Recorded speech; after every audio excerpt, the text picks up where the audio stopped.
Good morning, afternoon and evening, ladies and gentlemen. Welcome to our final part of FEM 2021 online event. My name is Kaisa Saarijärvi. I work as a Senior HR Manager for Agnico Finland in Europe. I will be chairing this session together with Henrik Schillerup. Henrik, please, the floor is yours. Yes, thank you, Kaisa. Good afternoon, ladies and gentlemen, also from me, if afternoon is your time.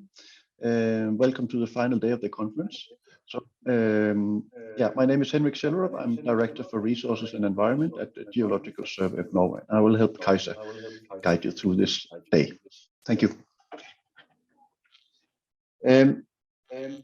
I'm going to introduce the first speaker, Henrik Grint, General Manager at Boliden Finland, who is going to give some welcome words. Henrik Grint holds an MSc degree in Geology and Mineralogy from Åbo Academy. He has previously worked for Boliden from 1995 to 2001, Nordkalk and Lapland gold miners until he rejoined Boliden in 2014 as manager for the external growth team. Since January 2020, Henrik has been leading the Boliden Kevitsa mine in Sodankylä in Finland. Henrik, please, the microphone is yours. Thank you, Henrik. Depending on where you are in the world, I would like to good morning, good afternoon, and good evening, and well to this Fennoscandian Exploration and Mining Conference 2021 Boliden Online event. Unfortunately, we couldn't meet together all together in Kittilä this year, but in 23, after 2 years, 13th of October to 2nd of November 2023, we will meet all in Kittilä, Finland once again. We are going to have an interesting day in front of us, but before that I would like to say a few words about Boliden. We are a very Nordic exploration, mining and smelting company. We have all the activities, exploration, we have mining, we have smelting and recycling.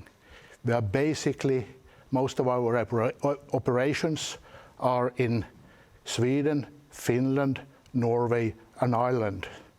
And we might have some smaller projects somewhere else too. And we also are very involved in sustainability. We are doing a whole lot of research on those topics, and we will hear more about that in one of the presentations later on today. And also we are going to have some other presenters that are coming shortly. Sarah J. Barnes, more on research, and then we will have some interesting exploration news that might come out towards once in a while during these presentations today. And we are going to follow those kind of things very closely. And nothing much else to see, because I think everybody is eager to hear what's coming up during the day. So I will, with these words, I will hand over towards the presentations to come.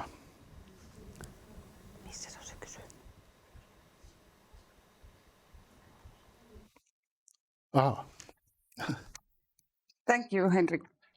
So we have a question for you. So how about your exploration activities currently? Currently, our exploration activities are, most of the focus is of course near mine, very much where we have the active mine sites in Finland, Sweden and Ireland.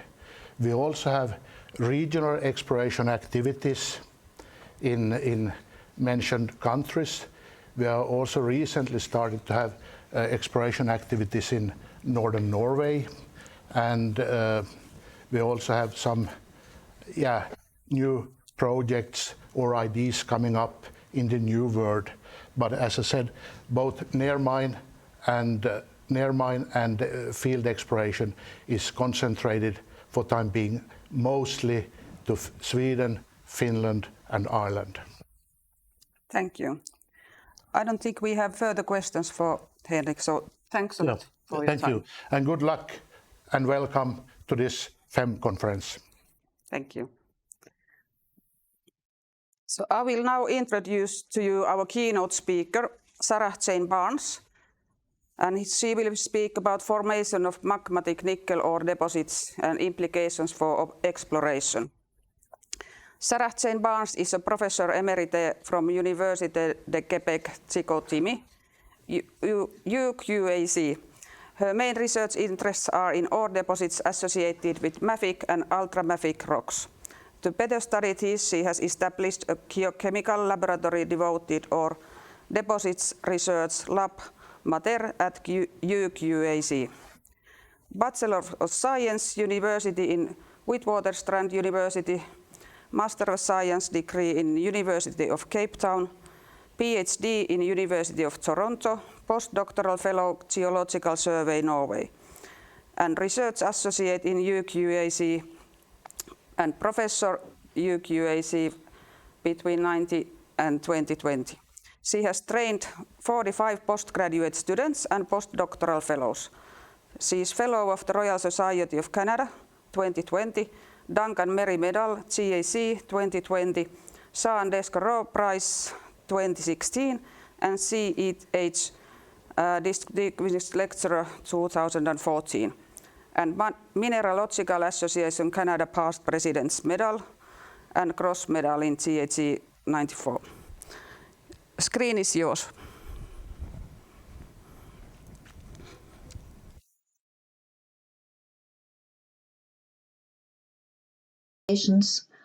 For exploration. Now, what are we talking about? Well, nickel-copper sulfides are found in association with mafic and ultramafic flows and intrusions. Generally, they are found at the base of the intrusion, where you can find massive sulfides, which consist mainly of pyrrhotite and pentlandite. Overlying that, there is sometimes a zone rich in more copper-rich phases, such as chalcopyrite, cubanite, and still the pentlandite. And this copper-rich material may be present in the footwall. In the overlying silicate portion, we find disseminated sulfides and matrix sulfides, so something like this. And sometimes we even find little droplets of sulfides. Byproducts present are cobalt, PG, tellurium, and antimony. So in general, these are found in association with mantle-derived magmas such as pegmatites and picrites. If we look at the concentration of metals in the mantle and then the concentration of each metal in ore, we can see that for nickel and cobalt, we have to enrich by a factor of about 10. For copper, if we're going to use a mantle-derived magma, we're using about 600. And then for platinum, palladium, tellurium, if we wanted to make an ore deposit, we'd have to enrich by a factor of about 1,000.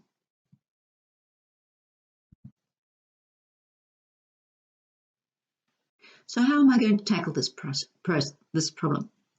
Well, we're going to look at each process that's leading to the formation of our rock types and look for evidence for enrichment of the metals, and then apply this to exploration. So the first stage is that we want a high degree of partial melting to melt a large quantity of olivine in the source to get a high concentration of metals in the melt.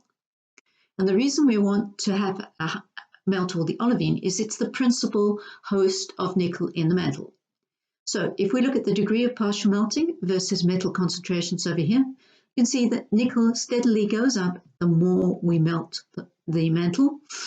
And at about 30% partial melting, normally the liquid would separate from the residuum, so we can get a maximum of about 30% partial melting. Interestingly, platinum and palladium peak a little before that at about 20% partial melting. That's when all the sulfides have been absorbed. So we want more than 20% partial melting, so we need a picritic or chromatic magma to start with. What are the implications for exploration? Rock types associated with nickel deposits should form from primary magmas. So they have to have olivine, they have to be olivine bearing and with olivine or the phosphorite of greater than 86. Or you should see the whole rock magnesium number, it should be greater than 66 if the rock represents a liquid, or greater than 87 if it's a cumulate. Here we have two examples, a spinifex textured komatiite, which is fairly easy to recognize, it's a good sign, and a troctolite from Voisey's Bay, showing presence of the olivine. The next point we need to consider is that so far we've managed to get grade up, but really if we want a decent deposit, we need tonnage. So in order to have tonnage, we need to have a large volume of melt to produce a large deposit. It's not by accident that Norilsk, the world's largest ore deposit in northern Siberia, is found associated with the world's largest flood basalt province, namely the Siberian flood basalts at 1,500 by 1,500 kilometers. So, implication for exploration, we need evidence for a large volume of magma or ultramafic melt.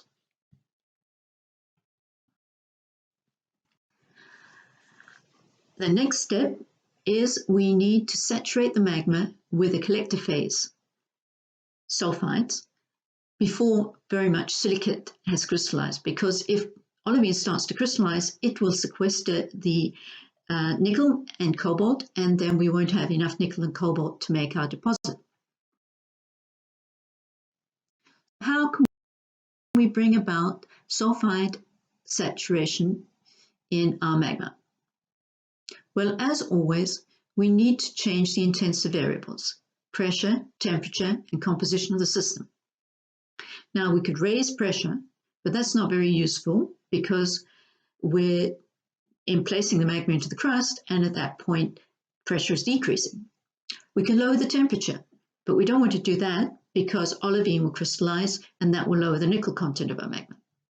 What we can do is change the composition of the magma. We can decrease the oxygen fugacity, and we can, in particular, increase the sulfur content of the magma. And the way we can do this, and the most popular model here, is to contaminate the magma with a reducing sediment, graphitic sediment.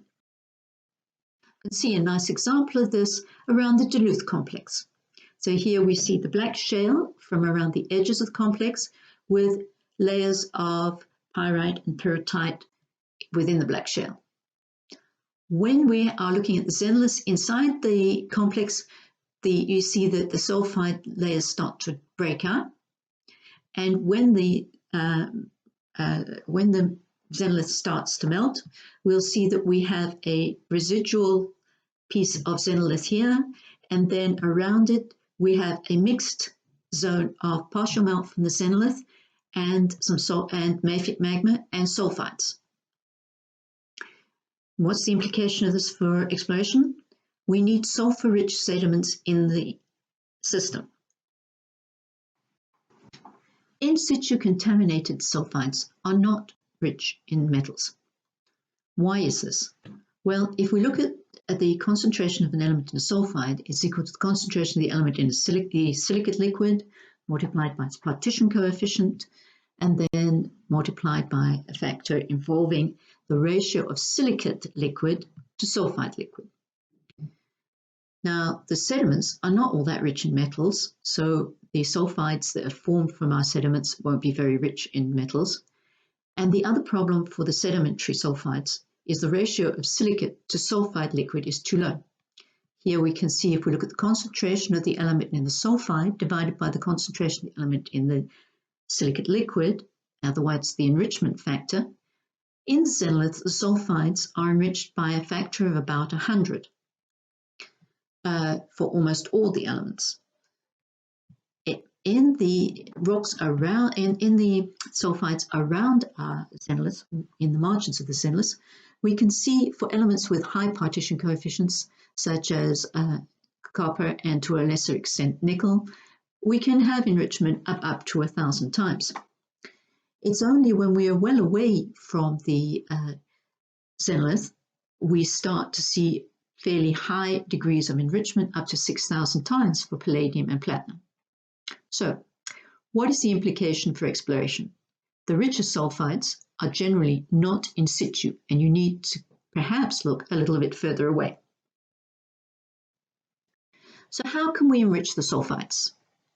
One way to do this would be during transport. Imagine you have some sulfides at depth, and it's still liquid, and you bring in some magma which is not sulfide saturated.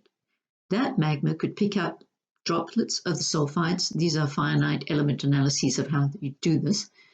And the droplets could be transported by the magma higher up into the system. So by doing this, you're increasing the R factor, the ratio of silicate to sulfides, and you're also dissolving the sulfide liquid a little bit, perhaps, because pressure is decreasing. So the net effect is to enrich the remaining sulfide in metals. So implication for exploration, sulfides may not be next to the sediments and may be transported to a higher level.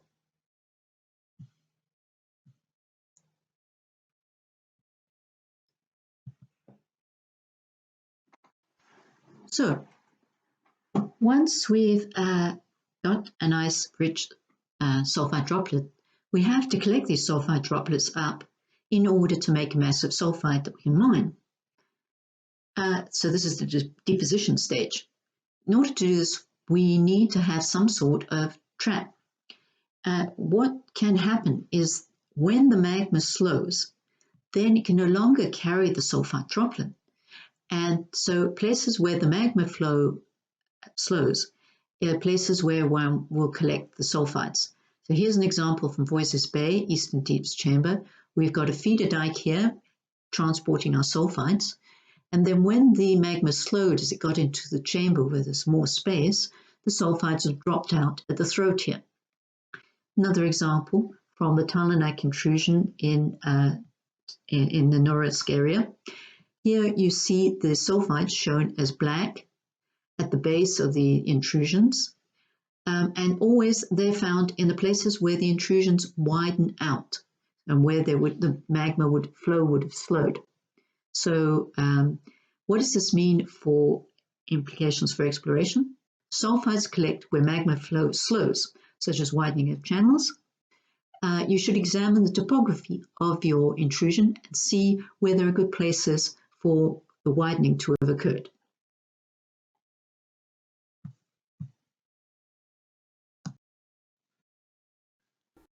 We have our pool of liquid sulfide. Things don't stop there, because a liquid sulfide will undergo its own fractional crystallization history, and MSS will be the first mineral to crystallize. MSS becomes pyrrhotite and pentlandite at lower temperatures. So what happens is you end up with a zoned body, such as you see here.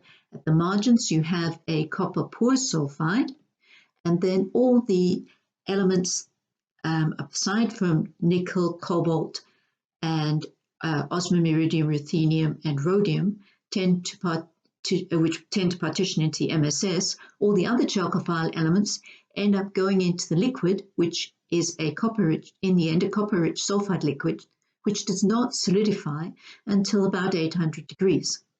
So at the margins, we have these pyrrhotite, pentlandite-rich rocks, and then in the center, we have the copper-rich ore, which consists of chalcopyrite, pentlandite, and a little bit of cubonite.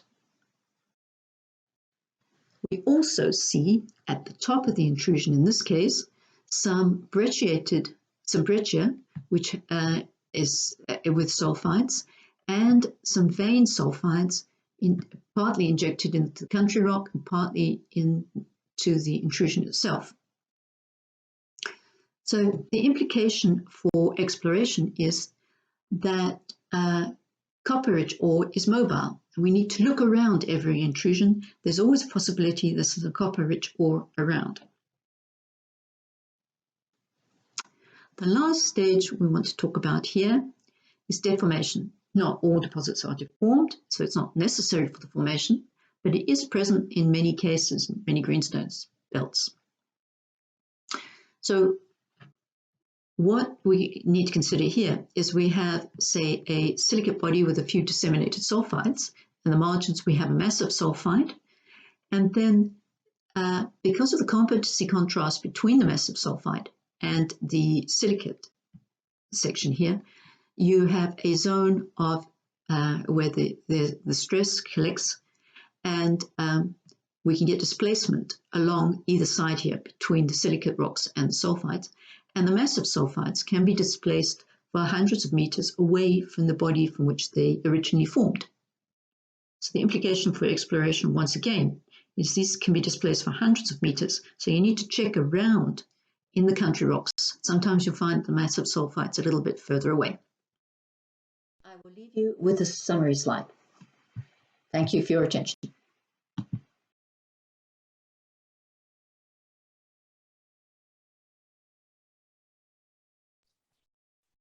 Thank you very much, Sarah. We depend on people posing questions in the chat. So please, if you have any questions for the presenters, please put them in the chat. We have one question here. As the exploration shifts taking place at deeper and deeper levels, while targets remain minuscule, for instance, massive nickel copper bodies, how is one supposed to succeed in exploration? Would you expect much development from geophysics in the future? Yeah, I would imagine there's going to be development with geophysics. So far, geophysics hasn't been all that much used in nickel copper exploration. But yes, I imagine as we go deeper, you're going to need more geophysics. But I'm afraid I'm not a geophysics expert, so I can't really give you much feedback on that, other than to say, yes, you're going to need it. Could I just ask you, Sarah, because you are familiar with Fennoscandian, you have been here many times, or several times at least. Could you comment on the prospectivity in Fennoscandian for nickel copper sulfides? Well, certainly in the Archean, the northern parts where you've got Archean and Proterozoic settings, I would have thought that, yes, there's plenty of possibility. I mean, think about Pechenga.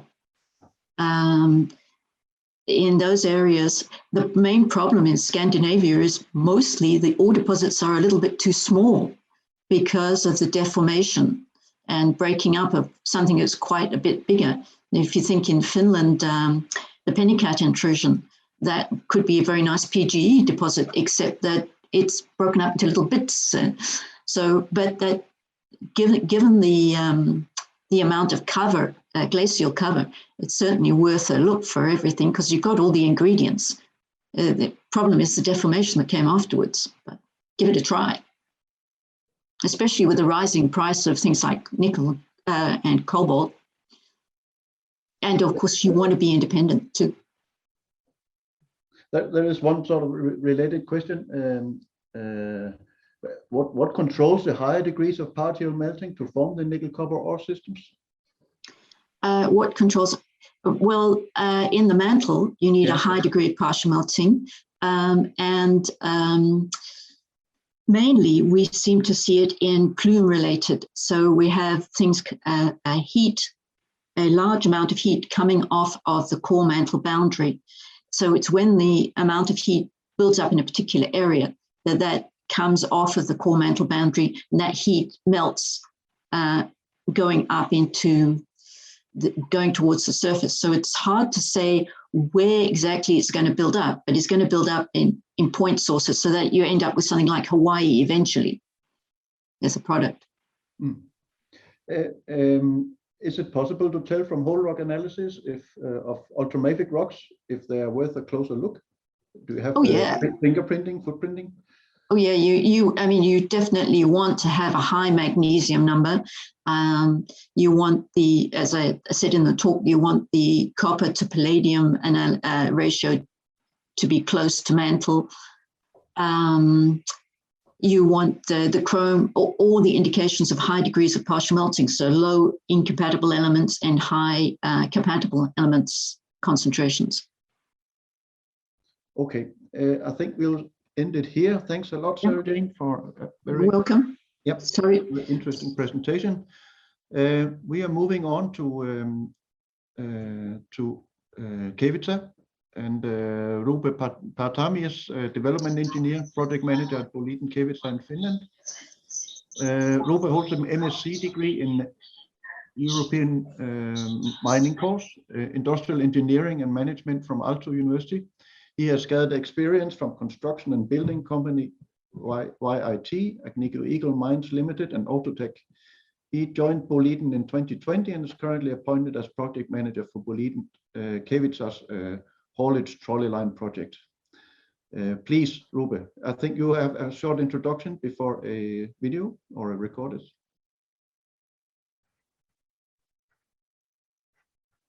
Hello, greetings from Finnish Lapland, and more accurately straight from Boliden Kevitsa mine.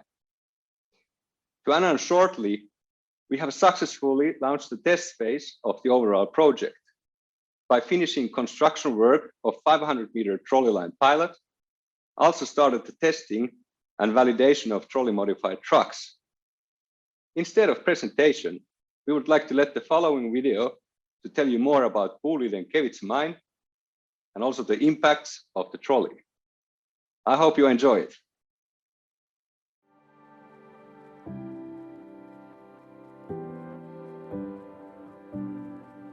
Boliden Kevitsa is an open-pit mine located in Sodankylä, and it is one of the largest mineral deposit areas in Finland. Boliden provides the metals essential to improve society for generations to come. The main products are copper and nickel concentrate. The mine also produces gold, platinum, palladium, and cobalt.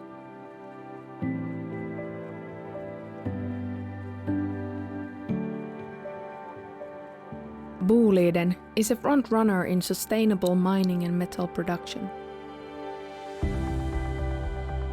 The aim is to reduce the consumption of fossil fuels. Boliden has invested 26 million euros in the expansion of electrified transport at the two open-pit mines of Aitik and Kevitsa. In Kevitsa, 13 mining trucks will be converted for electric trolley lines. The greenhouse gas emissions over the life of mine will be reduced by 9%. Air quality in the mining area will improve as nitrogen oxides and particulate emissions are reduced locally. The electrically powered trucks can run higher speed. Boliden Kevitsa's trolley line of 1.3 kilometers can increase the haulage productivity by 20 to 25%. Also, diesel consumption will be reduced by 15 liters per truck per 500 meters of the line. Just so you know, Boliden Kevitsa has the first electric trolley line in Finland.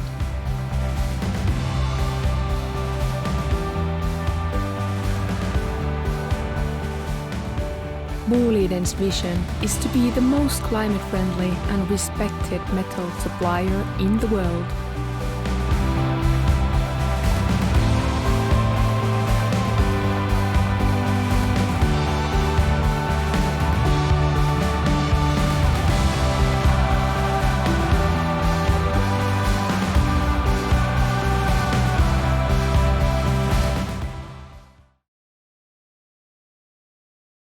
Thank you, Roope. Our next speaker is Niina Ahtonen, who is Head of Unit in Mineral Economy Solutions in Geological Survey of Finland. She is an expert in geological information and information management. She is inspired by the development of the utilization of digital geological information. Niina has worked at JTK in a variety of roles and for the past 6 years as Head of Unit. She also has experience in international projects. Niina has master's degree in geology and in computer science. The screen is yours, Nina.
On to you. Thank you very much, Nina. We are moving on. We're having a Q&A session and following more of these presentations here. So we're moving on to the next speaker. It's Nick Cook, Chief Geologist at Mawson Gold Limited. Nick leads the Finnish team of geoscientists and technical staff who have built the Ratspalot project into its third resource update. It now exceeds 1 million ounces of gold equivalents. So Nick describes himself as a keen, hands-on geologist with a long history in Proterozoic terrains, both as an academic and exploration geologist. Nick, please, the floor is yours.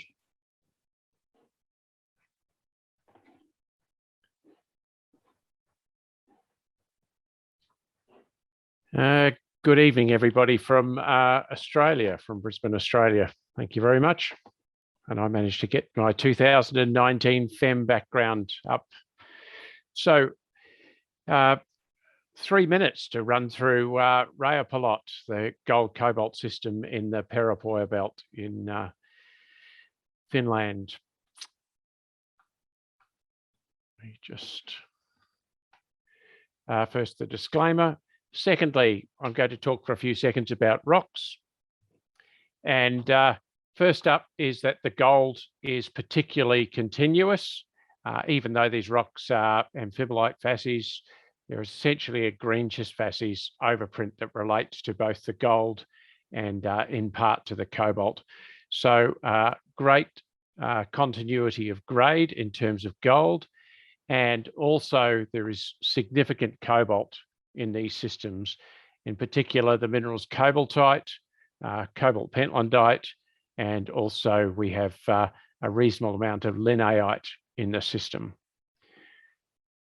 So this year we published our updated resource, encouraging, I suppose you could say, and it was great to get over 1 million ounces of gold equivalent, of which about 90% of that value is within the gold. But of course, the cobalt is significant, especially in Finnish terms with the world's largest cobalt refinery. So there are a couple of models out there if you look at our resource report, but significantly, we have both a model with small pits and the remainder underground. There's 48 separate wireframes created for the gold and cobalt system. And we have some of them are completely underground, and in one model, there are small open pits and the remainder is underground. But the key here is that this is a particularly robust resource. And if I just took a model that was basically an all underground model, in other words, everything below about 25 meters from the surface, the cutoff we've used is about 1.1 grams per ton based on comparable Finnish and local operations. But you can see if the cutoff grade improves or goes up to say 1.5 grams per ton, then the amount of gold in the system is still particularly good. Gold equivalent remains at around 930,000 ounces, and the grade goes up. Gold equivalent grade goes up to about 3.7 grams per ton. So this is just one of our options out here, an underground only model. And so at this stage, we are considering all options and discussing with the locals and the permitting authorities as to what the next stages may be for the project. And of course, there's lots and lots of wonderful systems in Finland, and I can't go past the work of GTK in our cooperative work in understanding these systems. And that includes the recently completed NEXT program, where we looked at everything from snow to multivariate statistics and trees and plants, and have moved on to from there and hope that we will add significantly to the resource base over the next couple of years. That's my 3 minutes. Thank you very much indeed.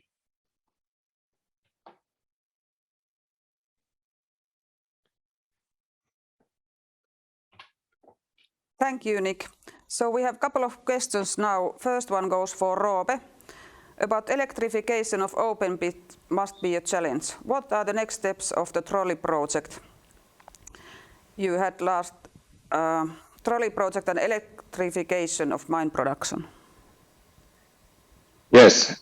So in Kevitsa, after pantographs and trolley modified trucks are being validated by Komatsu, we are looking forward to modify in total 13 trucks for trolley operation. Also, building the in-pit ramp will begin in June in 2022. All of these will be made in next year, 2022.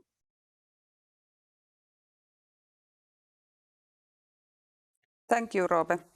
Then we have a question for Nina. So how is the National Digital Drill Core Archive project coming along? I think you at least had some plans to develop that. Is it alive and kicking?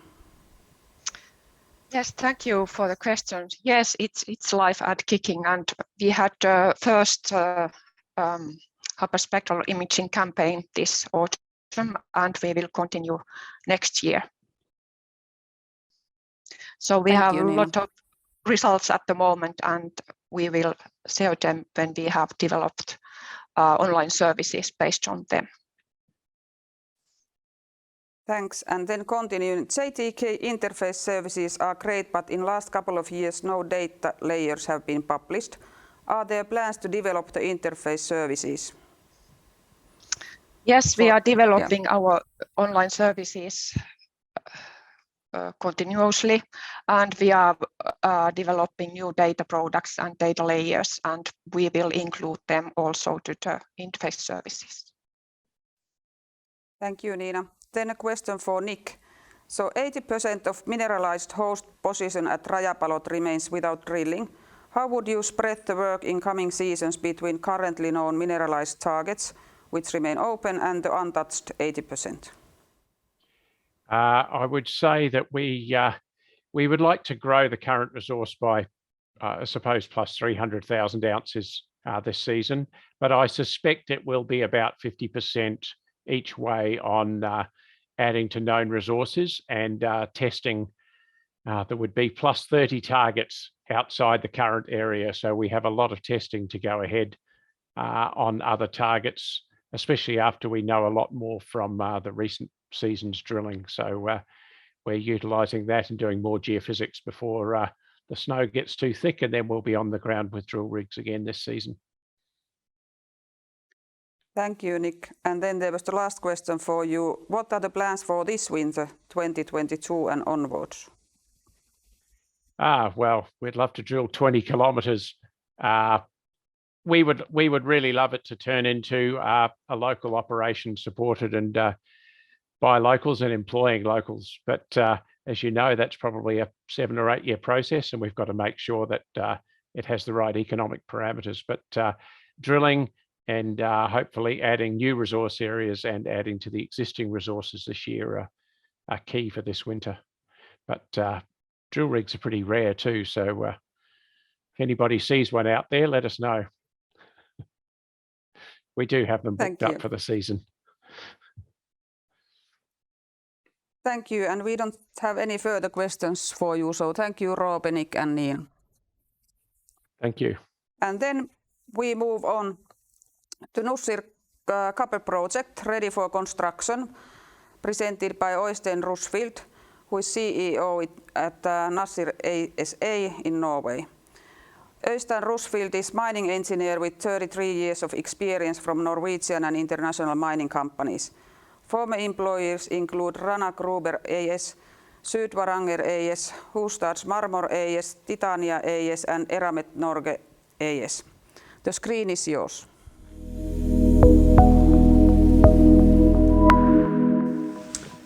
Hello everyone, I'm Øystein Rusfield. I'm the CEO of Nussir development project in the north of Norway. I've been working with the Norwegian mining and smelter industry for 34 years.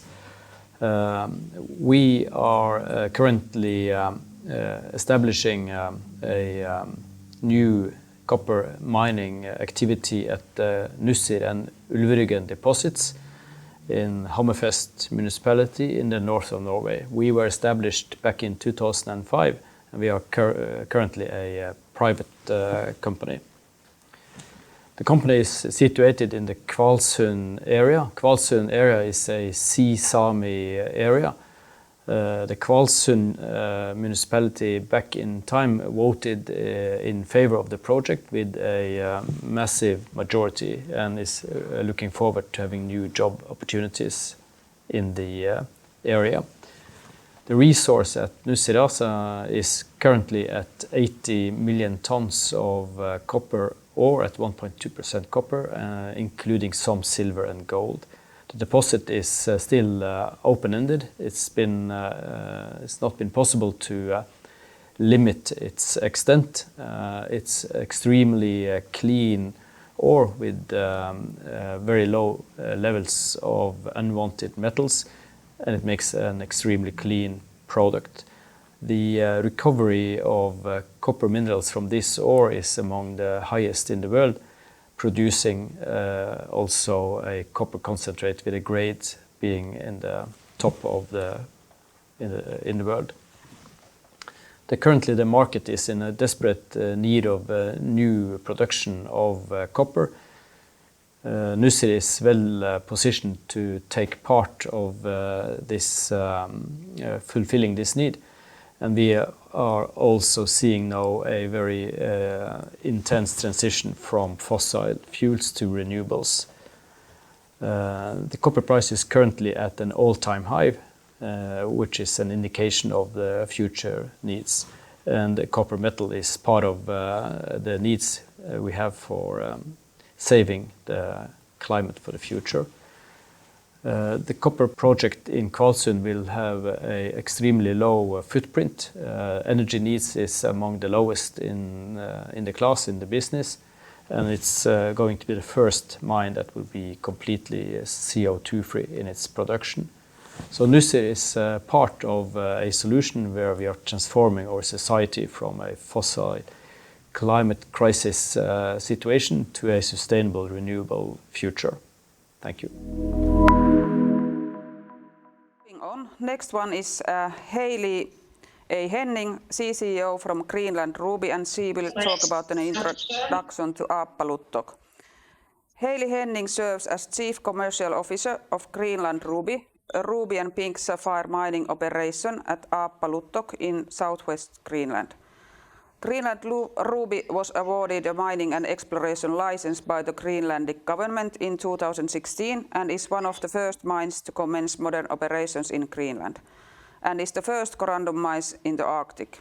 Haley's responsibility is to introduce the rubies and pink sapphires from Greenland as a new source of the rarest, most valuable and oldest gemstone on Earth, the ruby. She spearheads client relationships, prospects, communications, branding and marketing strategy. Greenland Ruby is owned by LNS Mining. The screen is yours, Haley. Hi, good morning, good evening, good afternoon to everybody. Can you hear me clearly? I had some technical difficulties, but I seem to be here now. I hope you hear me. Does everybody hear me? Hi, and good evening, everybody, and thank you very much for having me. I'm absolutely honored to be here amongst this group of very, very interesting speakers. I must say I've thoroughly enjoyed listening to everybody's presentations, and I am indeed honored to be here amongst all of you. I have just a few minutes to talk you through briefly. The topic of my presentation is called an Introduction to Apolutok. I represent a company called Greenland Ruby. We are owned by LNS, a Norwegian-owned company. You may have heard of them. And I realized that I'm in a slightly different arena because we are mining colored gemstones, in fact, rubies. And my short presentation is going to take you a little bit through that. I've just got 5 minutes, so I'm going to whiz through as best I can. I just have to see if I can share my screen. Excellent. So there we go. Without further ado, let me start with a short video that's going to give you a nice introduction.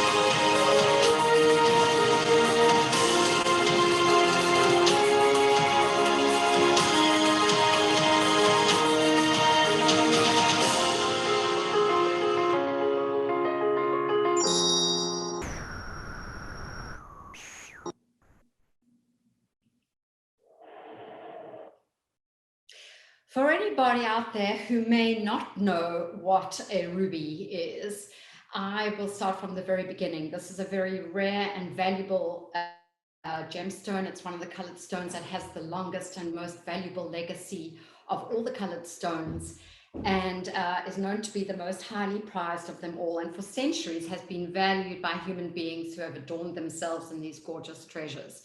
The name ruby comes from the Latin word rubens, meaning red, and actually the Greenland ruby deposit is in Apolutok, which is the Greenlandic word for red, which was given to the name of this region way back when hunter-gatherers in this area actually had discovered these ruby-bearing rock formations that actually adorn the landscape amongst the icy mountainous area in southwest Greenland. And up until now, rubies are best known for being mined in places like Burma, Afghanistan, Mozambique, Madagascar, India, Thailand, and other parts of Southeast Asia. So you can imagine this deposit in Greenland, which is a recent discovery, is really quite out of the ordinary and has taken many people by surprise. We're very proud to be associated with this deposit. Actually, Greenland Ruby itself is a Norwegian-owned company. The company is LNS. You may well have heard of them. In fact, probably many of you in the mining world do know who LNS is. And we're extremely proud to be owned by a company that has extensive experience in industrial type mining, and this is the way we actually run our ruby mining operation, which is quite different from other colored gemstone mining operations, highly industrialized, and as you can imagine, everything here held to the highest of Northern European standards. Our company is environmentally and socially responsible, and our gems are actually believed to be the oldest on the planet. Our mining license is indefinite, The life of the mine expected to be around 30 years and beyond, depending on deposits that we're finding through extensive research and exploration. And of course, each ruby that we mine here tells a story of its unique and pristine origin. What you're seeing on the screen here is an image of our operation. The deposit is actually located in a body of water known as a dead lake. Nothing else grows there. The water was dredged 10 meters to expose the ruby-bearing rock. And actually, when we're finished mining in this location, the water will be returned to this lake. The processing plant will be removed and it will appear as if nothing has gone on here. At the moment, we are moving around 250,000 tons of ruby-bearing rock material per year, which results in approximately 135,000 carats of ruby and pink sapphire material. This is what we call our Ruby Camp. It is the home to our 100% local Greenlandic workforce in Appalootock, 35% of who are women. And you can only imagine the circumstances that we are operating under here. And despite these very difficult circumstances, we are bringing Greenlandic rubies and pink sapphires to market and introducing Greenland as a new and responsible source of gem quality stones. You can imagine also that we are operating under very strict Government of Greenland requirements, but also in accordance with the United Nations 17 Sustainable Development Goals, which we are well on our way to achieving. Greenland Ruby is also the first colored gemstone mining operation to be an RJC member. RJC meaning Responsible Jewelry Council. It is a set of standards, highly stringent standards and code of practices that are our guiding principles within the jewelry, gemstone, watch, diamond industries, which ushers us into a new era of jewelry supply in accordance with the SDGs.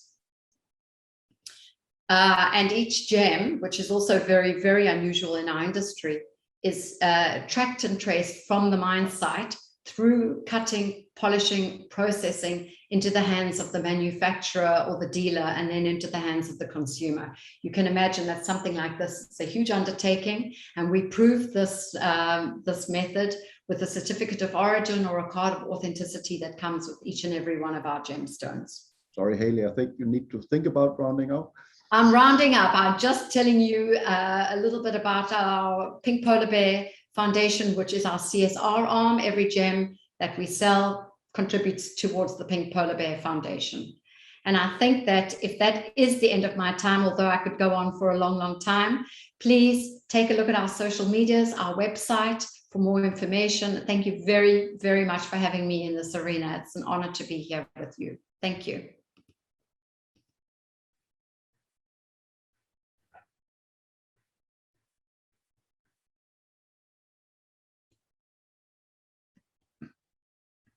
Yes, thanks a lot. Thanks a lot, Haley, and thanks to the other speakers as well. We have a Q&A session here for the last 3 talks, so please keep posting your questions in the chat. Øystein was first, and I will direct the first questions to you, Øystein. You're quoted on it has not been possible to limit the extent of the deposits. The question is this because of currently available exploration permits, or are there other issues? I guess it's geology. Are you here, Øystein, at all?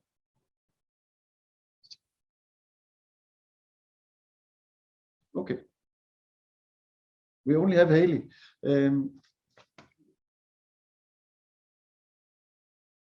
Ildiko. We have questions for Ildiko as well. Ildiko, could you please log on? People are wondering about the tonnage of the potential tailings to be mined. If you can answer that in the chat, please, that would be helpful. Do we have questions for Haley? Haley, could you please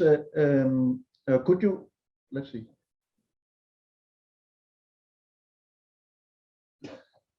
Okay.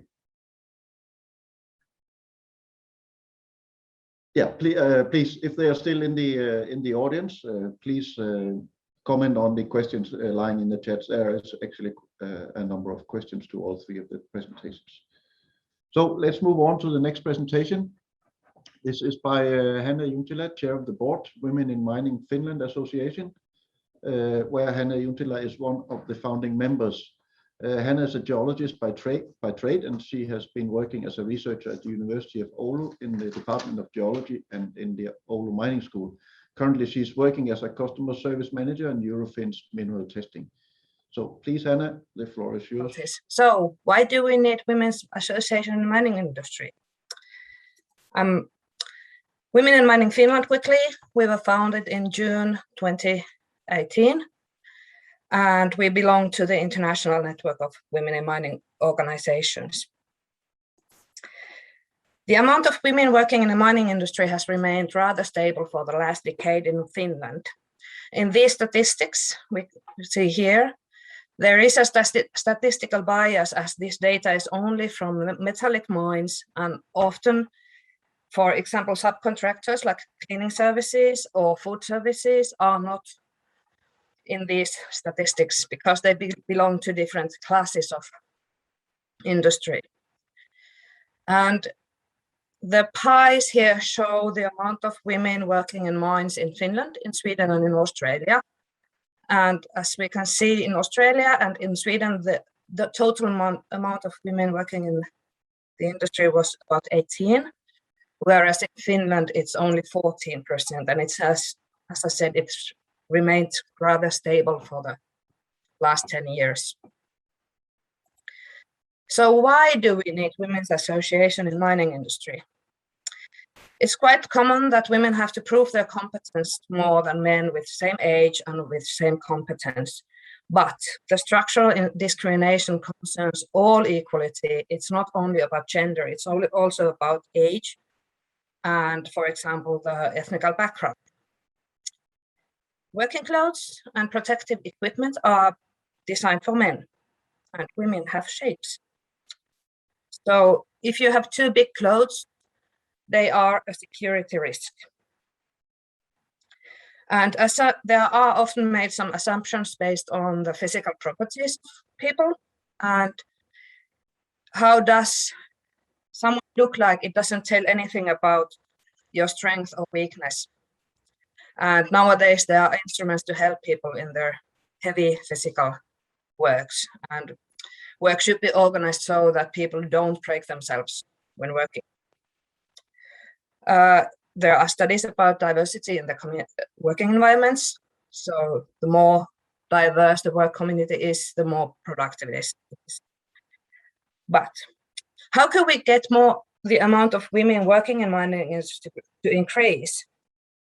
Currently, people working in mining industry are examples and role models to future labor of mining.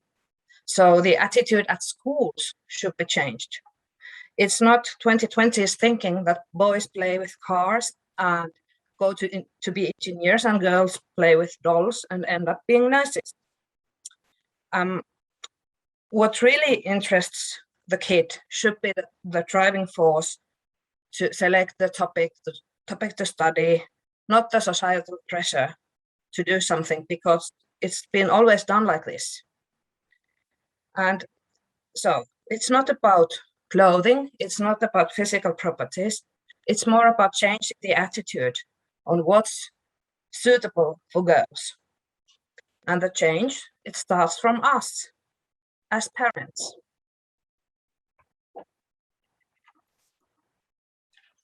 Thank you. And the next one is Howard Godnep, who is a senior geologist, section for mineral resources, Geological Survey of Norway. And he will talk about the graphite resources of Norway. He is a geologist and industrial mineral specialist at the Geological Survey of Norway. His special area of research is presently the geology and characterization of natural graphite deposits and other critical minerals. He has 30+ years of experience with minerals and economic geology, in particular the non-metallic and industrial minerals of Norway and Scandinavia.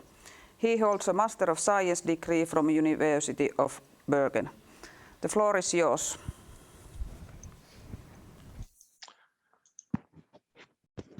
Hello, everybody. Thank you for this opportunity to present a short introduction to the graphite resources in Norway. I hope you can hear me. The graphite in Norway is, or graphite mineralization is quite common, as I said, and here you see the 4 provinces of graphite.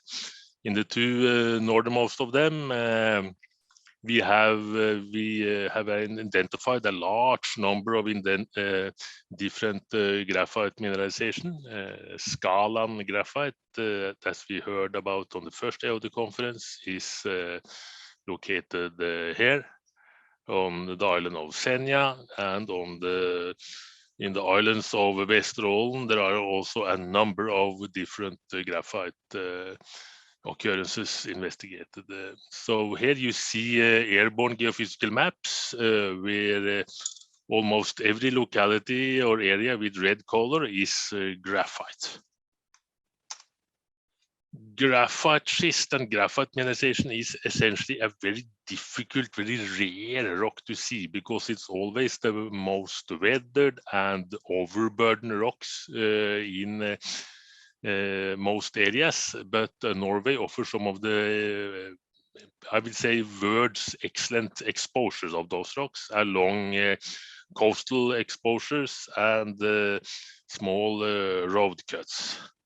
And the graphite mineralization is typically associated with a sequence of meta-sedimentary rocks comprising meta-sandstone, arenites, amphibolites, carbonates, and in some cases also iron formation. So the Geological Survey's task has been to try to investigate these occurrences, locate them on the ground, and determine the amount or size of these individual occurrences. And here we see an example of our approach. So first we see the helicopter-borne geophysical anomaly. This is an example from Senja, and superimposed of that is some Slingram type of geophysical measurements. And to the left here, on the right-hand side, we see the geophysical or the ground geophysical measurements alone. And if we track these measurements along certain profiles, we can identify here a number of conductive lenses which represent graphite schist under thin cover. So a very important discovery is that the complexity that each individual deposit has when you investigate them by ground geophysics would not have been apparent, would not been shown at all if you used airborne geophysics alone. And this type of approach make it possible to estimate the number of individual graphite lenses, the length of the mineralized zone, and if we choose, for example, 100 meters as a common depth and multiply with the density of the rock, we can give an estimation of the tonnage and volume. And this we have done for all of the various deposits that we show on the previous slide. And this gives us the following diagram. Here I plotted up in blue is the tonnage versus graphite grade in one slide, and tonnage versus contained graphite in the other one. Plotted the Norwegian occurrences in blue, together with some international deposits from companies noted on the Sydney, Toronto, and London stock exchanges together. And those international deposits are York or National Instruments, how they are quantified according to those systems. And we see that our approach, even though it's do not include any kind of drilling, show variation within the same order of magnitude. Howard, I have to remind you about the time here. Okay, so I will finish very quickly now. So then, apart from some big international deposits, the Norwegian graphite occurrences are quite typical compared to the rest of the world.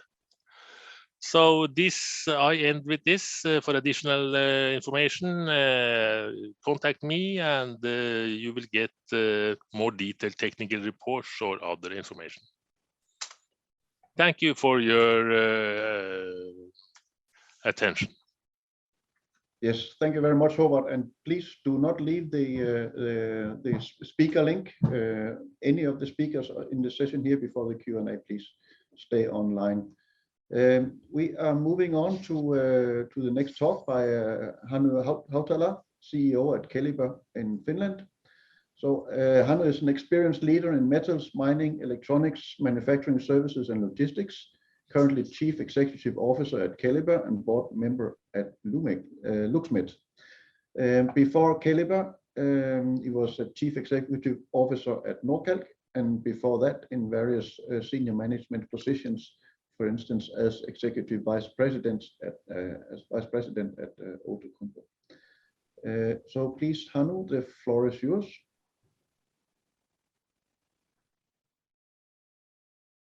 Sustainable lithium from Europe. Keliber is a Finnish mining and battery chemical company that aims to start the sustainable production of battery-grade lithium hydroxide in 2024.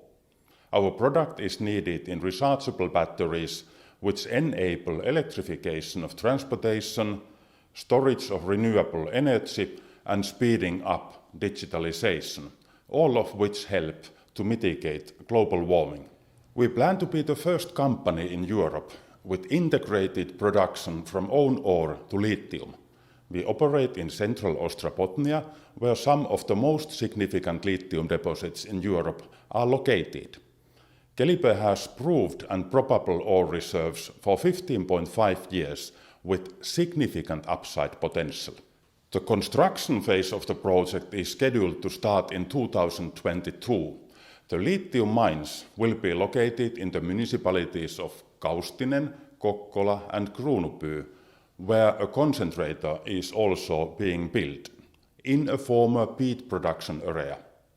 The preparatory construction work at the first mining site, Syväjärvi, is starting late 2021. The chemical plant, with planned annual production of 15,000 tons of battery-grade lithium hydroxide monohydrate, will be located in the Kokkola Industrial Park, which has excellent transportation connections. Location is one of the many advantages of Keliber project, offering a short and reliable supply chain for the European battery industry. Keliber's tested production technology is world-class, both technically and environmentally. In each state of the production process, we ensure conditions for circular economy. Our process has also been forecasted as one of the most cost-efficient lithium productions worldwide. We aim to start production in late 2024, which is the right time to enter the market. Demand for lithium as well as prices are estimated to continue to grow strongly.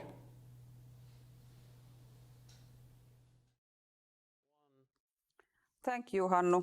So now we have a couple of questions for Hanna, Hannu, and Howard. So first one going to Hanna.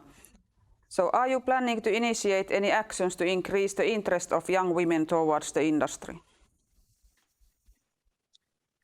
Yes, we have planned to do some materials for schools for different levels of educations. And in a couple of weeks, we are publishing a brochure that it's spread for schools. It's about women working in mining industry, their career stories and some stuff. Why would you like to come to mining? Thank you, Hanna. Then a question for Howard. So what happens next with the graphite targets NGU has located? Are they tendered out to companies? So all our results are public and has been presented in a number of technical reports, and all the geophysical data are open. So NGU has reached the level to which we normally investigate that deposit. So the next step has to be taken by mining companies, and there has been some, I will say not many, but there have been some mining companies that have acquired our reports and got additional information on the local web meetings. And we are open for any contacts and can prepare data for what we have. Everything is free. Just contact me and I will forward or answer it myself. Thank you. Thank you, Howard. Then another question for Hanna. So due to new EU directive, pregnant women will not be allowed to work in an underground mine from 2023. What is your opinion about it? Despite the fact that this directive is supposed to protect women and their children, don't you think it will lead to discriminations? Absolutely. This was the first time I heard about this, and now I agree it's gonna lead for discrimination. At least in Finland, the law says that you can't discriminate women because of their pregnancy. So, and how would it be more dangerous to female working in underground than working on top of the ground? So I don't like this idea at all, to be honest. Okay, thank you, Hanna. Yeah, some further studies required then. Yes, and, absolutely. Thank you. One question for Hannu. In parallel to production, what are your exploration plans? Thanks for the question. We plan to continue exploration drilling with one rig in the near future and to expand the drilling capacity in the coming years. It is important to keep in mind that we have an excellent track record in exploration. Putting 1 million on the drilling activities, we have generated ore for 1 year lithium hydroxide production, yielding an EBITDA of 120 million, according to our financial model. Thank you, Hannu. And another for you. So how active Keliber is in discussions with battery plants, possible plant builders and projects? How much you have to sell your product these days, or does it sell itself? Thanks for the question. We are very, very active to sell our product. We are in the phase where we now negotiate with potential future customers about offtake agreements which are needed for the project financing. So if somebody is needing lithium hydroxide in years 2025 and beyond, battery grade, please feel free to contact myself or Markus Pies, my colleague. Okay, thank you very much, everyone. So this kind of ends our Q&A. And we move on. The finishing the job for FQM's return to Finland by Chris Hunter, who is a regional geologist in First Quantum Minerals Limited. Chris has 10 years of experience in the exploration industry. He currently oversees First Quantum Minerals' global nickel portfolio and is the regional geologist for Finland. He joined FQM in 2012 after graduating from Imperial College London with a Master of Science in Geology. Chris has spent several years working on both early stage and advanced magmatic nickel-copper PGE programs in Finnish Lapland and West Africa, as well as overseeing joint venture programs in South America and numerous project reviews in Australia, North America and Europe. Prior to leading the nickel team in FQM, Chris has been involved in several porphyry projects in Eastern Europe and explored for both sedimentary copper and hydrothermal nickel deposits in Zambia. Chris, the screen is yours.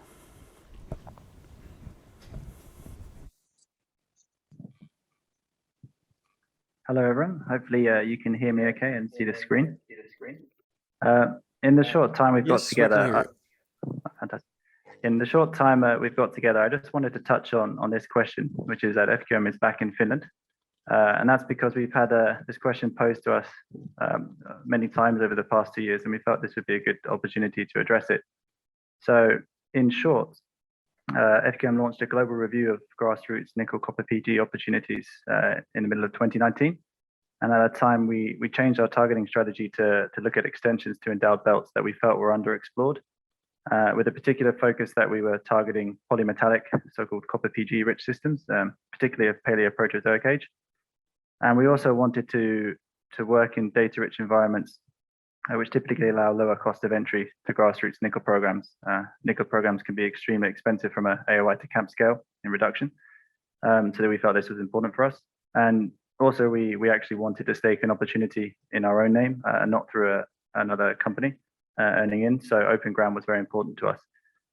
Through this review process, we identified and staked the Pelko-Saniemi opportunity around the time of FEM actually in 2019. And then some of you may also know that we've recently also acquired some ground in the Petapoya region as well.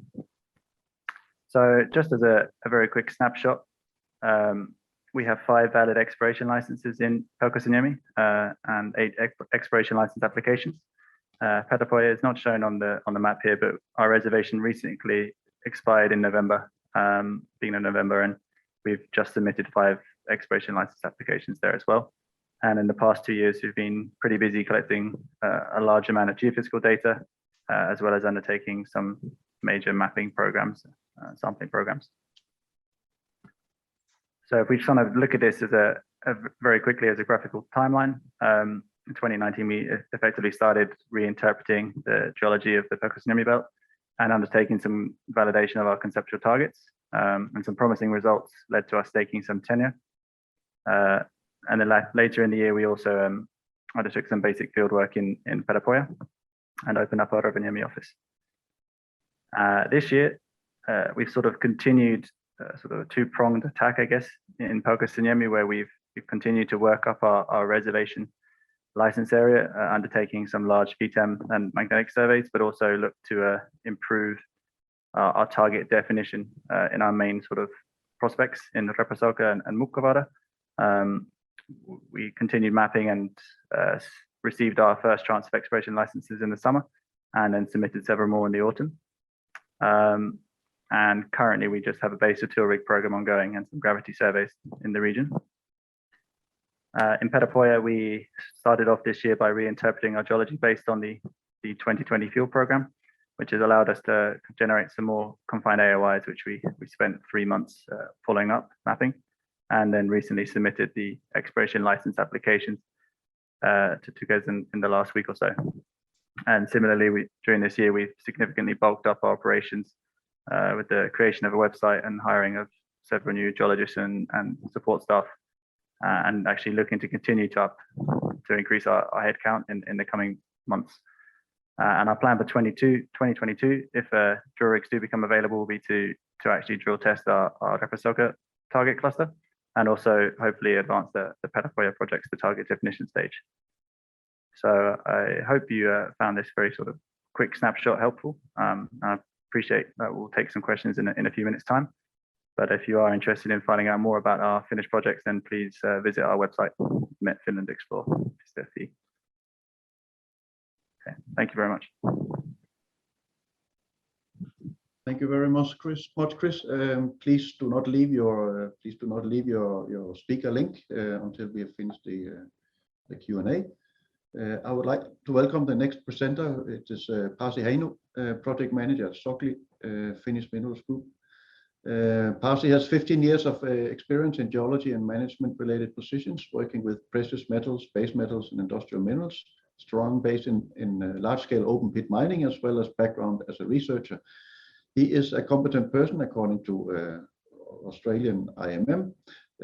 Pasi holds an MSc in Geology and Mineralogy from the University of Helsinki, Finland, and currently he is a project manager in Sakatti, in the mining project. And I know, Pasi, you're going to present a video, but please stay on the presenter's link also to the Q&A. Thank you. Please, the floor is yours. Dear audience, I will tell you a short update regarding Sakatti project.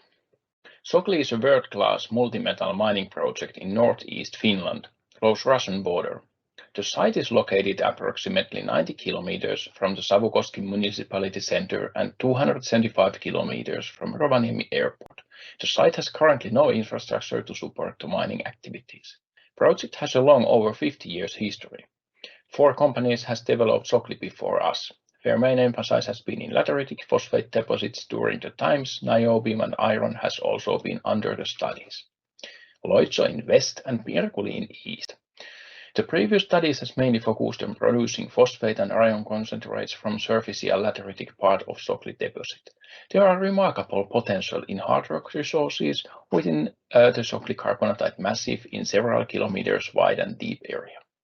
The Sakatti ore contains, for example, phosphate rare earth elements, niobium, zirconium, iron, manganese, and vermiculite. Many of these are needed for the rapidly advancing energy transition. We have multiple scenarios to approach Sakatti project. One of our alternatives is previous asset owner plans and permitting process. We focus finalizing permitting process and we keep it as a base case scenario. Second alternative is a whole new approach where we adopt a wide scope of potential products. In this scenario, there are multiple potential routes forward. Third alternative scenario is a concept between the 2 previous ones. Lastly, if our efforts for the feasible mining project will not bring solution, we need to seek alternative solutions for Sakatti project. Nature and waters are an important role in Sakatti region. We will pay a lot of attention to go through existing water-related studies. We have already started to gather new online data from groundwater wells and rivers by using modern technology. We decided to demolish part of old constructions to ensure safe conditions for future operations. We now have an excellent storage facilities for geological samples collected within past 50 years, and these samples will help us when we go through Sakatti potential with wider scope. During the summer, we have made due diligence for old exploration data and located old drill sites by high-precision GPS, and we have started to report and re-assay old drill cores. We have huge amount of work ahead, but we have a great expanding team to work this project and having a lot of new fresh ideas how Sakatti can be developed both economically and environmentally sustainable mining project. Our role is to research the potential of the project and establish a world-class mine taking into account environmental and local stakeholders. If having questions or comments, please be free to contact me in LinkedIn or via email. Thank you for your attention. Thank you, Pasi. And our next speaker is Johannes Holtz, FL Exploration Manager for Europe for EMX Royalty Corporation. He has over 10 years of experience in the mineral exploration industry. He worked in copper and gold exploration in Indonesia and Mongolia. In the DRC, he led an exploration team of Ivanhoe mines in search for copper and other base metals in the Central African copper belt. He also worked with Boliden in Sweden, exploring for base metals in the prolific Bergslagen district. In 2011, Johannes graduated with a master's degree in economic geology from the Eberhard Karls Universität Tübingen in Germany. The screen is yours, Johannes. Yeah, here. So this is the beginning of the slide.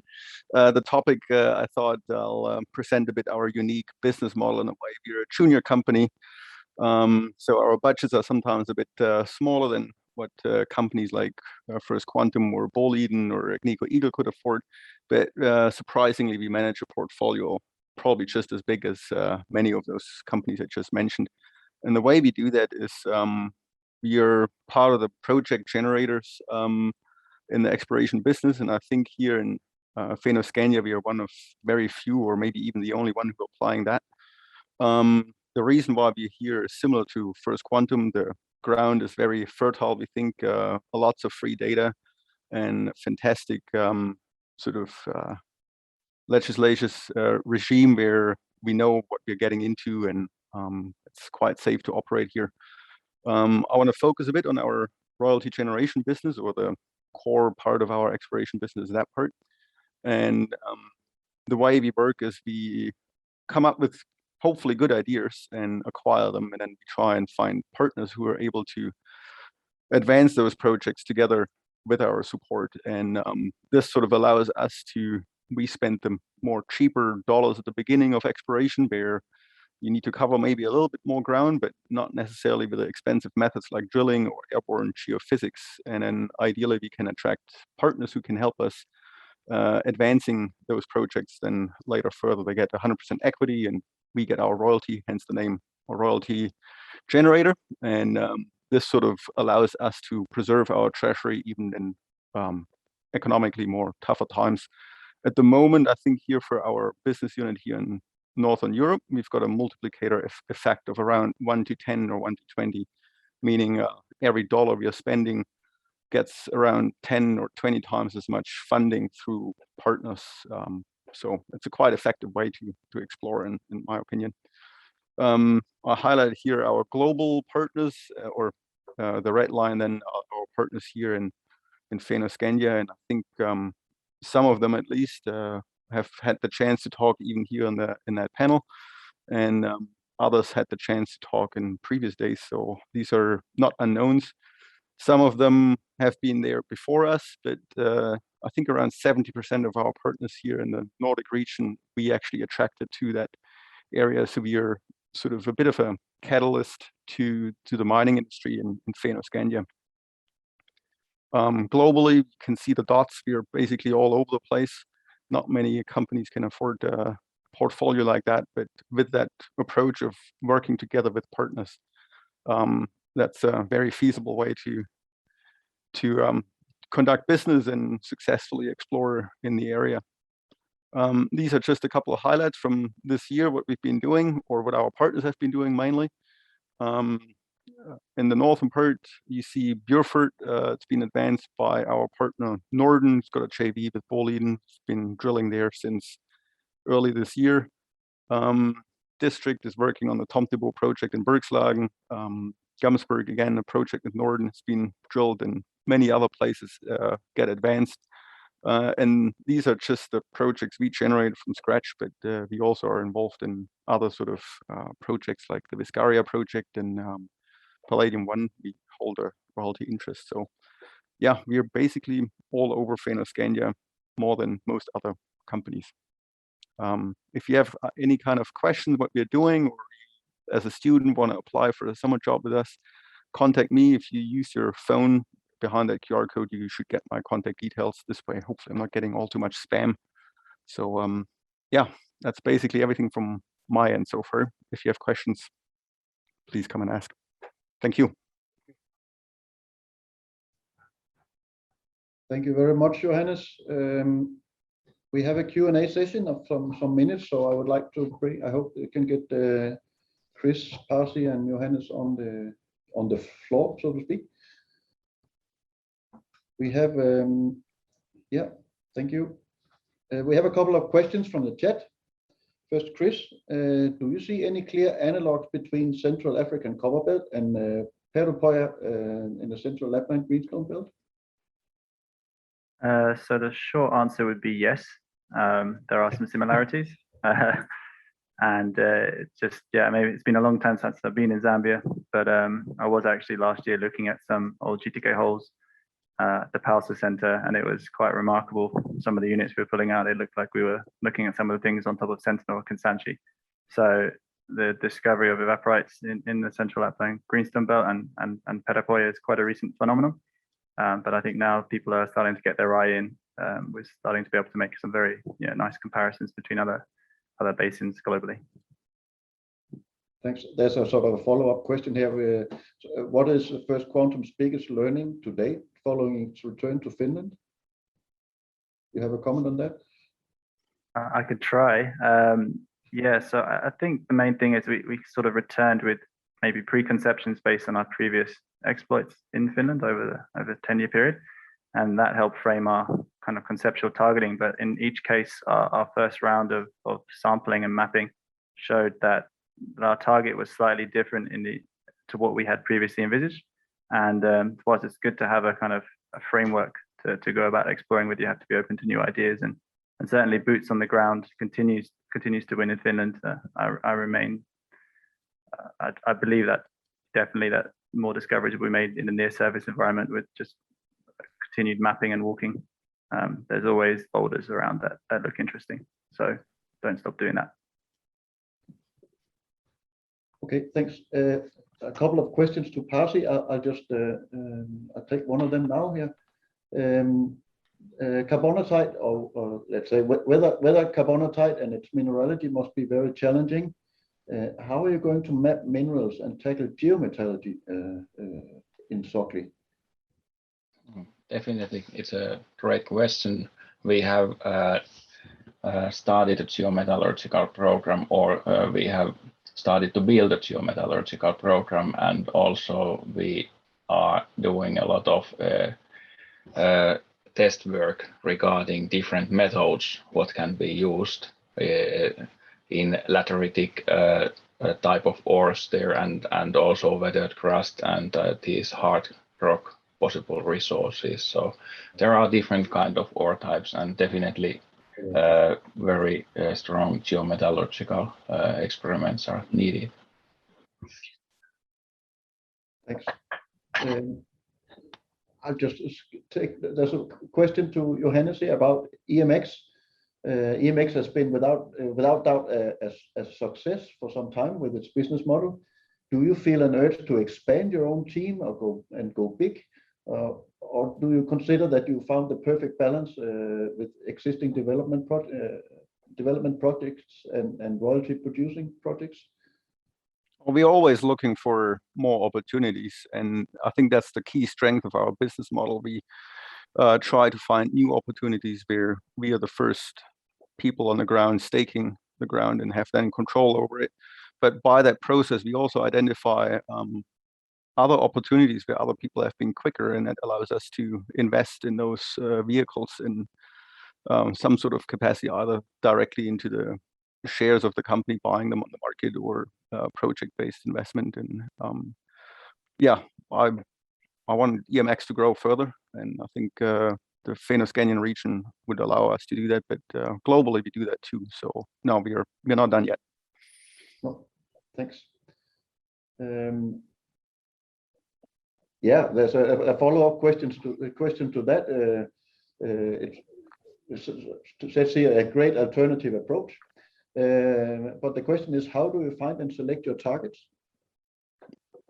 Smart geologists coming up with good conceptual ideas, or maybe not so conceptual ideas. Sometimes you get the opportunity to stake ground right next to mines which have been overlooked by people. So just, yeah, being patient and looking out for the claim tenureship helps a lot. Okay, I think we'll stop there and continue the presentation rounds and move into the next, let's call it session. Thank you to the three presenters from the last round. So we are moving on to Veikko Karu, Senior Project Manager at Tallinn University of Technology, Department of Geology in Estonia. Veikko is PhD and a Senior Project Manager at Tallinn University of Technology. He's also Vice Chair of the Steering Committee of Empowering Underground Laboratories Network. He has a PhD in Energy and Geotechnology from 2012 from Tallinn University of Technology, and has been working at Tallinn University since 2005. So please, Veikko. Dear colleagues, my name is Veikko Karu, and I'm coming from Tallinn University of Technology, from the Department of Geology in Estonia. And today I will give the brief overview about the possibilities of underground laboratories for the mining industry. Together with the universities, research organizations, and underground laboratories, we have built the European Underground Laboratories Association. which is promoting research, science, innovation, education, technical development, technologies, and of course, the list can be continued. In this map, you can see our partnering underground laboratories from Finland, from Russia, from Poland, from Germany, and from Austria. Because each of the underground laboratories have their own unique conditions, then it's really important that we understand your research and investigations that you're running when you want to do it in underground.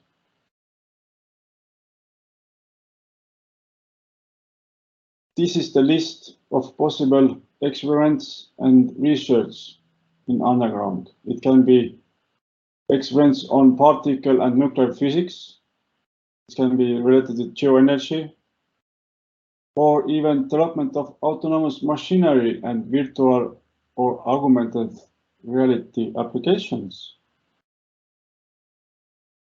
We have built a platform where you can describe your ongoing or planned research, and with that information we can see which of the underground laboratories is matched for you.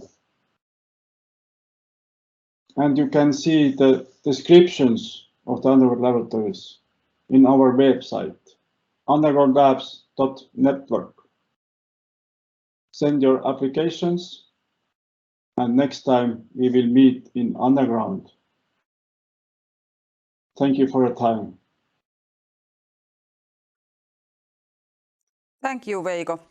Our next presenter is Matti Talikka, CEO and Director in Orion Resources Limited. Matti is a geologist with vast experience in the mineral resource industry and has held senior technical and management positions in exploration, mining and minerals processing technology companies. Matti is a fellow of the Australasian Institute of Mining and Metallurgy and chartered professional under the discipline of geology. And now we will see Matti's pre-recorded video of Orion Resources is at the epicenter of an emerging gold camp in Finland. Hello everyone, this is Matti from Orion Resources. I hope that each of you are well wherever you may be. Over the next 2 minutes and 46 seconds, I aim to provide you with an update on our exciting projects. Since Orion entered Finland in 2015, we have made several high-grade near-surface gold discoveries within our vast land package. We are well structured, we are well funded, and our owners and partners include major miners and well-known investors. The interests of the shareholders and stakeholders and the management are well aligned, as the management is the largest ownership group. Over the past few years, we have seen a number of new discoveries being made within the Central Lappland Greenstone Belt by Orion and our neighbors. And I think that we are seeing the early phases of a development of a major gold mining camp, just like Timmins over 100 years ago. And I would like to highlight 2 of these recent discoveries. Our 100% owned Amrusko high-grade near-surface discovery was made in 2018 with some spectacular high-grade gold intercepts at Amrusko main zone. And further impressive gold mineralization was identified in 2019 in the northwest area. We are currently drilling at Amrusko with an aim to extend the mineralized envelopes. And as you can see, there is plenty of room for expansion. I would also like to highlight our joint venture with B2 Gold. Just over a week ago, we announced a new discovery. 2 of the first 3 holes of an ongoing 5,000-meter drill program intersected broad zones of consistent gold mineralization with intercepts of 1.8 grams per ton gold over 52 meters and 1.4 grams per ton gold over 30 meters. These drill holes are located approximately 1.5 kilometers along strike from Rupert Resources' fantastic Ikkari discovery. And the same prospective geological sequence that hosts Ikkari and the new discovery extends 8 kilometers into our joint venture property, and we also have tens of kilometers of same type of domain boundary within our 100% owned properties. Considering the prospectivity, the limited amount of previous exploration, and the rate of new discoveries, I expect to see many new stars in this map over the next few years. In summary, we think that we are at the right place at the right time and looking forward in contributing to the discovery of the next major gold mining camp. Please do visit our website for further information. Thank you and be well.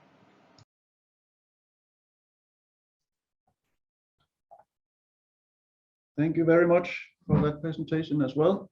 We have a short Q&A now, so I would like to call Veikko and or have to display there Veikko and Matti on the screens. I'm actually not sure if Matti is here. No. I also see that Øystein has joined us, which means that we can sort of extend this Q&A a little bit, and we had some questions for Øystein in the earlier presentation. So, but Veikko, there's a question for you. That's about planning to be part of the network. Should a underground mine join your network already in the planning stage? Yes, of course, because we are open for any underground mine. Because together with the research organizations and university researchers, we can also see upcoming activities or possibilities for the underground spaces, and having also planning the future usage of those underground spaces for different purpose. So yes, we are open for any underground mine to join our network. There's a question for Matti. He's not here. That's it. I'm sorry, I'm getting a little help here. So Øystein, yeah, I started actually posing this question earlier. You are quoted for saying it has not been possible to limit the extent of the deposit, the Nussir deposit. Is this because of the currently available exploration permits, or are there other issues, for instance, geology?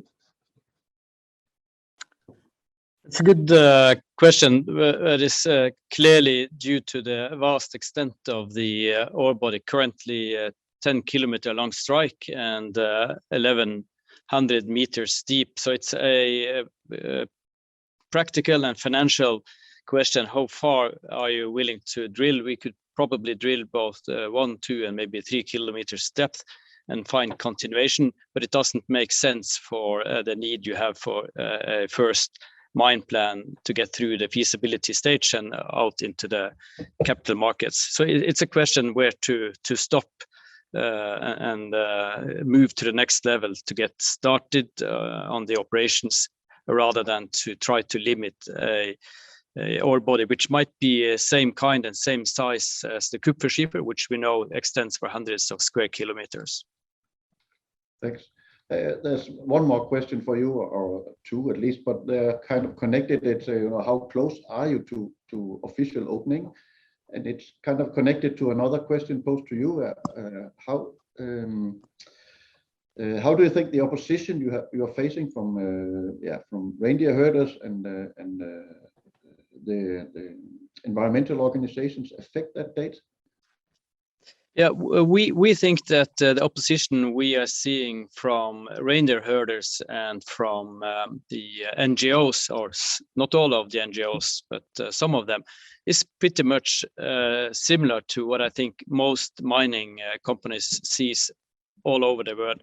It's not that much where you are in an early exploration stage, but as soon as you get into the end game where you are nearing production start, things are heating up. I think we have seen that also in Sweden particularly, and partly in Finland. And as you're getting very close, the tension, it reaches a maximum, which we have seen the last couple of months. And then as you move into construction and production, you will see that this tension is released and will eventually disappear and move to the next project somewhere in Norway or in Scandinavia. We are pretty much ready to start operations to prepare the industrial area. We do have the financing for that. The full financing is going to take place in the next months and possibly a little bit into next year before full construction starts in the spring of next year. Spring of next year. Yeah, thanks. Do we have more questions in the chat? Okay, then I think I will just say thank you to all the presenters here in this talk, and also thank you, Øystein, for rejoining us here to answer the questions. I'm going to ask, or I'm going to welcome Sabine Palinkas to the floor.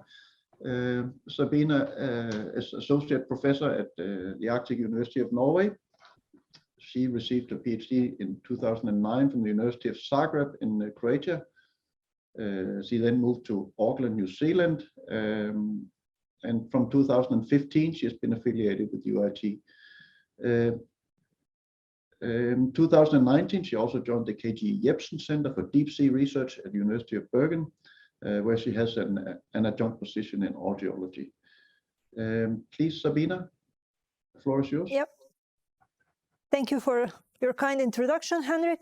And I must say that I'm really honored that I have an opportunity to wrap up another exciting day of FEM Online, this time organized as Boliden Online event. And I'm really pleased to see this strong synergy between mining industry, academia, and geological surveys in Finland that we have seen from today's presentations, but also from last 2 days. What also it's nice to see is how mining sector in Fennoscandia has recognized its key role in green transition, in green energy transition. And we have heard multiple times here that without mineral commodities, without metals and minerals, we cannot expect to have efficient green shift. We have seen also that, especially from presentations from today's set of presentations, that Fennoscandia has still a huge potential for battery commodities, including nickel, lithium, graphite, but also copper as one of metals that has been recognized as a key metal for green transition can be found in significant amounts in Fennoscandia. We should also emphasize that there is a potential for many traditional commodities, like, for instance, iron, phosphorus, and gold, but also for some not so traditional commodities in Northern Europe, like, for instance, these lovely rubies that we have seen from Greenland. Also, we see that there is enough room for both junior companies and senior companies, both in exploration and in mining. But what I would really like to emphasize, and probably the message that we should take from this 3-day event, that despite these very challenging times, Fennoscandian mining sector has found a way to keep going with well-established projects, but also to introduce some new projects, and all time keeping environmental safety at high level, in implementing new technologies to reduce CO2 print, to reduce environmental impact of mining, and keeping also in mind gender balance and well-being of employers in general. So I think that we should say that Nordic mining sector or Fennoscandian mining sector should be really considered as a role model for mining sectors worldwide. And with this, on behalf of both organizing committee and steering committee of FEM, I would like to thank all participants, all speakers, and of course all sponsors, in particular Anglo-American Sakatti Mining, Eagle Finland, and Boliden for support of FEM 2021 online event. And of course, special thanks go to Rita Muhojoki, the FEM project manager, for making this possible. And with this, I would like to close FEM 2021 online event, and I hope that I will see you all in person in 2023 in Levi. Till then, take care, stay safe, and cheers.